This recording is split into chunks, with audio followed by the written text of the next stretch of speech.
I'm very honoured today to introduce two prize-winning authors who are, in my view, two of the most exciting writers in the country today.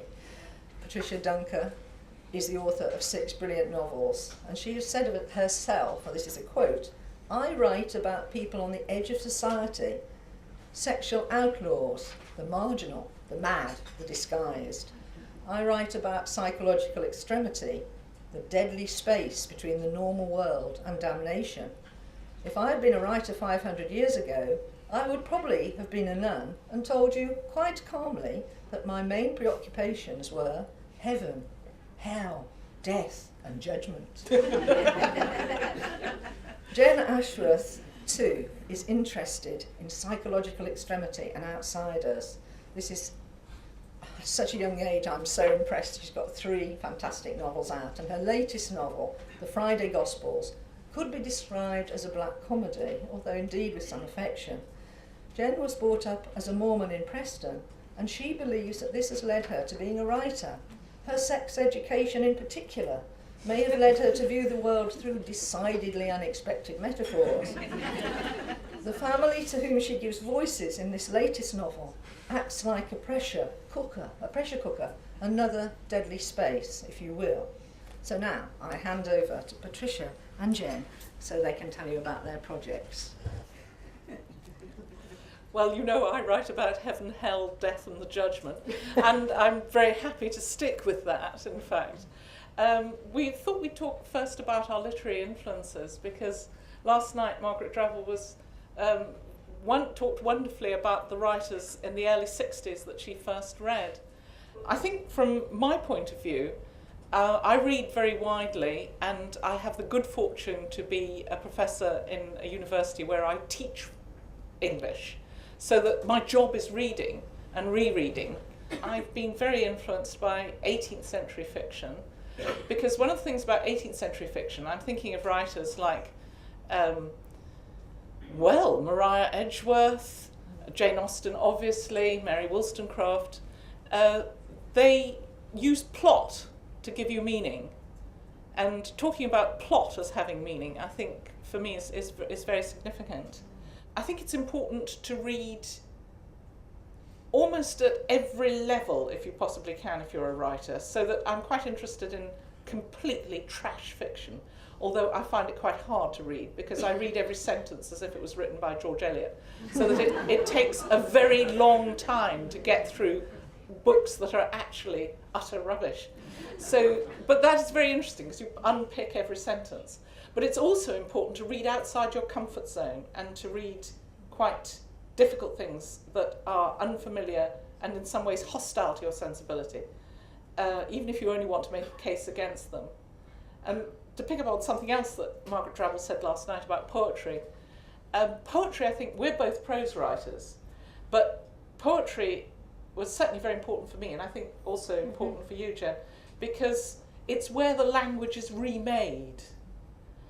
Poetry has a different, more intense relationship both to contemporary languages and literary languages, both to the language demotic as well as quite high literary discourses.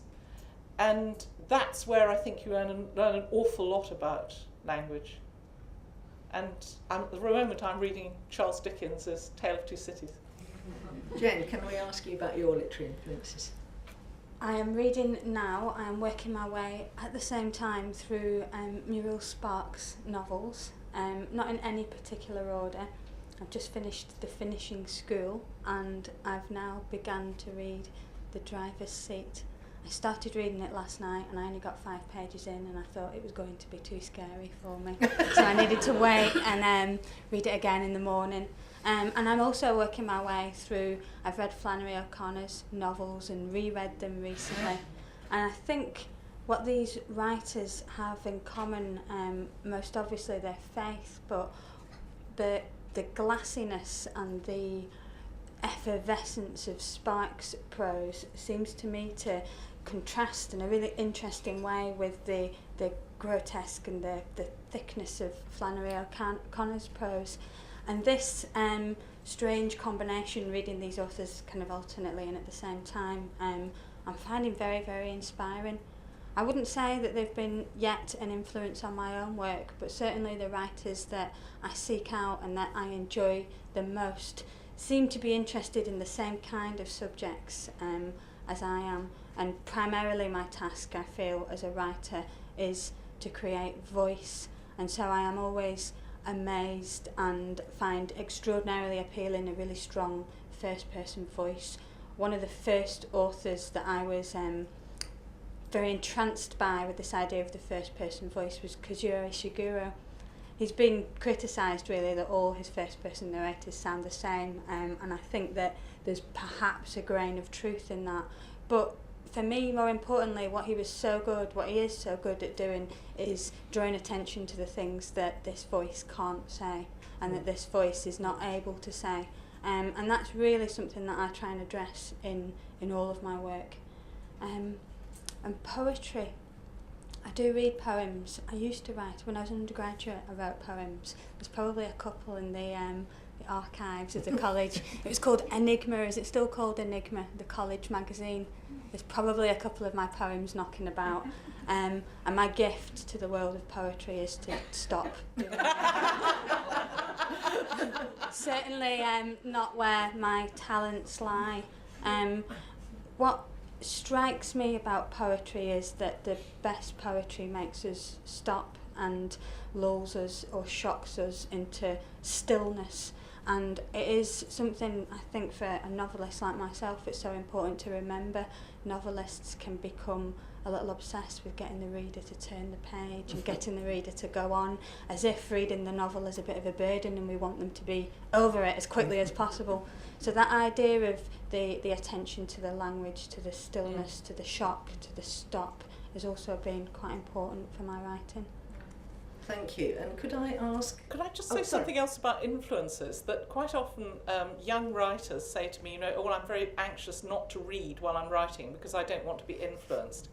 And the answer to that is get down on your knees and pray to be influenced because it's all that's going to save you. Thank you. We couldn't have missed that one. I was going to ask you next, both of you, about what you might tell us about the influence in a different sort of way of being at Cambridge and at Newnham. Has it had a particular effect on the way your writing careers kicked off? Absolutely, I think for both of us, yes. We've been talking about this because coming back to the college after, in my case, quite a while away, it comes back to you what your education has done for you. And for me, I would actually like to thank all my teachers from the bottom of my heart, and some of them are here, and just say that without them we wouldn't be the writers that we are now, and that we wouldn't be extending ourselves, because one of the things that being in education, what the gift that you can give to people if you are a teacher is to open doors. And to open doors, not necessarily ones that you've been through yourself, but to simply point the way.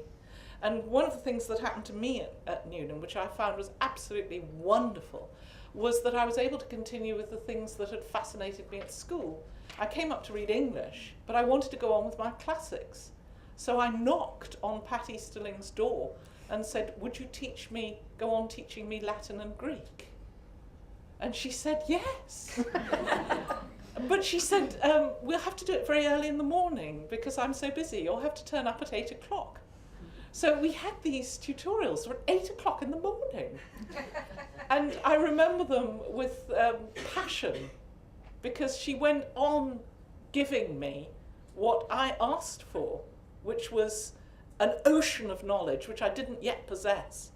And just before you all came in, we were talking about the link between intelligence and curiosity. They both fuel each other. The more, I cannot say too much in praise of curiosity. And that's one of the things that Newnham and Cambridge encouraged in me, was the desire to go on knowing. So it was like the start of something, but it didn't stop. Mm. I think for me, being here was about a possibility and also about permission. I'd wanted to be a writer since I was a very little girl. There's a picture of me on my 3rd birthday with a pink typewriter, which is what I'd asked for, in my party hat with cake on my face, kind of very studying the keys. And it seemed, as I was growing up, and during my secondary education, which I hated, and I was a terrible truant, that becoming a writer was utterly ridiculous, and an impossible thing to want, and I wanted it anyway. And when I came here, it was not a ridiculous thing to want. It was perfectly possible, and it was perfectly reasonable. And I was high school felt like being stuffed full of facts and then presented to an exam paper and stamped on so the facts came out. It was horrible. And then I came here and I was placed in an environment where my curiosity was nurtured, and where all I needed to do was read and talk about what I had read and be questioned, and as if what I thought mattered. And that idea of me, what I think matters, you need to have a little bit of a streak of arrogance in you to be a writer, to say, what I think matters, the way I see the world matters. And it gave me courage, it gave me confidence. Writing is still difficult, and finding that courage is difficult, but here is where I discovered it first. Thank you. And something we said at breakfast, we were talking about breakfast this morning, about women's education in particular, is that there are plenty of people in the world who don't want women to be educated at all. And here we are. I mean, they shoot us in the head if we want to be educated. So I think, we ought to remember that we're in a very privileged position, and to fight for and argue for women all over the world who want to be educated. Yes, thank you for that. There have been plenty of sort of lazy critical assumptions over the years that women tend to write sort of cosy domestic fiction, and clearly you two write anything but that. Often in your work and your quite different ways, a home can be a deadly space, and I just wondered whether you could speak to that. You go first on that, because Jenn's latest novel is a very explosive domestic fiction. I suppose my fiction is domestic. All 3 of my novels have been constricted very much around a home, a house. In the case of Cold Light, it was a school. And these are, to me, deadly spaces and spaces that I'm interested in. And I don't think, you wouldn't call the Aristaya cosy, or I think, inside your house is where the worst things happen. I suppose, and going back to this idea of influence, I've been very influenced by certain Gothic novels, not as much by the supernatural element, but by this idea of claustrophobia, and the family, the house, being quite a toxic place. My 3rd novel is a little different. It's a little bit of a departure. It's almost a love story to the family. And it contains still some of this idea of a deadly space, and of your teenage years being also a deadly, dangerous space. But I was thinking last night about how I would speak about this and how I would understand what had changed in perhaps my worldview and the way that I wanted to treat domesticity. And I think perhaps I've grown up a bit, and I have moderated my opinions slightly. My experiences of what home and family might be have changed. I certainly don't think my fiction has become any safer, though. I hope not. No. I don't really write domestic fiction, although I agree absolutely with what Jenn says, that I think the best kinds of domestic fiction are books like Wuthering Heights as domestic fiction. And who can forget Hareton hanging a litter of puppies from the back of the settle when you come in? I agree the home is a dangerous space, but I like to write about people who leave home, perhaps because I've always been in the process of leaving home myself in search of adventures, so that there's a picaresque element in what I write as well as a Gothic one. The home for me is where you go out from, because it can define too easily who you are, not only in terms of who else is in the home, but in who else is outside the home. I've always seen homes as great big looming traps. So that it was quite interesting listening to Margaret Drabble last night talking about, it's a Sylvia Plath quotation that we both enjoyed very much, about turning gradually Buddy Willard's mother into a doormat.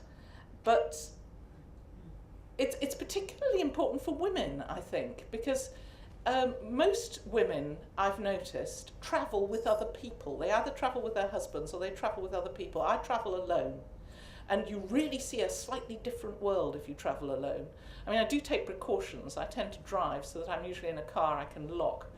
But there's a world out there that finds it very strange to have a woman travelling alone. I often get arrested, and it's not because I drive badly, but because particularly the French police, who stop me about 3 or 4 times a year. It's quite extraordinary. I mean, once when I was travelling with someone else, in fact, they stopped me, and it was midnight, and they were all armed to the teeth, and we were in a sort of filter going into the barrier. And I said to the person who was sitting next to me, I said, "Don't move." And he said, "But they can't stop you, you haven't done anything." And I said, "Don't move, don't speak. I'll get out of the car and do all the speaking. If you move, they'll shoot you." This is the ordinary French police. So I got out of the car and said, here's my, how can I be of any assistance, officer? The equivalent in French. And handed him my credit card first, my passport, my papers, my identity papers, the French papers I have that give me permission to live in France, everything, and smiled. And of course they walked around the car with their guns to intimidate you. It's very interesting travelling abroad and living abroad, partly because you realise that most of the rest of the world is armed. That's very alarming, and Yes. it makes all the world see the deadly space, indeed. Yes. On the point of arms, in France, the Brigade Financière, who investigate your tax affairs, they will come with guns to see your papers. Extraordinary. Perhaps we're not so badly off here after all. The next place I want to take you, as it were, is faith and sex, because for both of you, these are serious interests that appear in your work. So I don't know who would like to go first on faith. You go and sex. first on that, 'cause this is Say sex, by the way, not sex. Sex.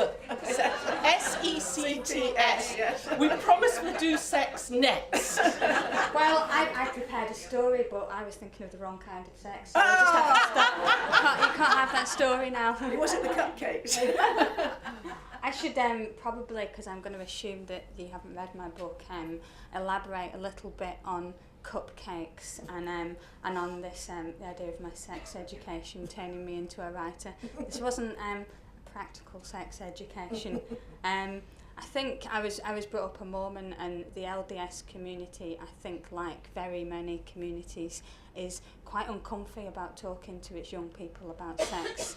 And so we'll very often use these quite tortured metaphors about you have the gift of an aeroplane, and it's got a very powerful engine, and it's a really bad idea to try and fly it too close to the trees. You must fly it very far away from the trees, otherwise you will crash and it will explode under your hands. And we'd all leave our classroom having absolutely no idea what we were supposed to do or not do. And someone would whisper and say, "It's okay if you leave a foot on the floor." And I wasn't sure if this was about bed or about how to operate an aeroplane. And the cupcakes, the part in the book that Pam is referring to, is my one of my characters, Jeannie, is 14, and she's at a scripture class, and her lesson is about chastity, something that my kind of home faith community was very keen that we learned and that we kept safe. I was quite bad at it. And the lesson goes that all the girls are given a cupcake, and the cupcake is to represent marriage, and the icing on the cake to represent the special relationship between husband and wife. And these girls have to keep their cupcakes safe. But she must, and as part of this game, Jeannie, the my character is allowed to present her cupcake to one of the boys, who licks the icing off. And gives it back to her because he doesn't want it anymore. Now he's had the icing, what would he want? But, you know, he's had the best bit of the cake, hasn't he? And at the end of the lesson, there's a little bit of a kind of game to pretend that now these young people have got married and now it's right for the girls to give the cupcake to their new husbands, all except for Jeannie. Jeannie's new husband doesn't want the cupcake. His line, his very northern line is, "What would I want with that? He's had his gob all over it." I think unpicking these kind of metaphors and trying to find a way through perhaps what someone was trying to teach me and what I wanted to learn from experiences like that certainly helped me on the way to becoming a writer, if not a little bit mad. It's a wonderful scene in the novel. It's Yes. absolutely hysterical. But it's also slightly disturbing. Especially when that bit about he's had his gob all over it. You know, it was really quite worrying to read. I mean, Jenn's managed to bring together sects and sex quite neatly. We were both brought up in quite strong religious backgrounds, very biblical, and that's an enormous help because the Bible, I think, it's a really scary book and deeply unsettling. And especially if you read chunks of it at a time, we tend to slow up in Deuteronomy and Leviticus, but there are some extraordinarily good bits either side. When Jenn and I first met, we did begin to talk about the Bible and about seeing God. Do you remember? We did. That was so extraordinary, because we were remembering the bit with Moses. Moses asks to see God, and God said, "Well, I'll come past very fast, and I'll put you in a cleft in the mountain, and put my hand over you so that you won't see me pass, because no man can see God and live. And then I'll let you see my hinder parts as I go past." We had this wonderful vision of the divine arse going past at speed. I think when Patricia says "we," you were... It was extraordinary, but it really does make a difference having a very powerful religious education. It proofs you against joining any madder sect still, but it gives you a permanent interest. You become very sceptical of what people tell you. But it's again one of the things I think that Newnham and Cambridge and my education before that at my school gave me was scepticism. But it is rooted in this religious education as well. And I think it's an extraordinarily healthy thing to be a very sceptical person,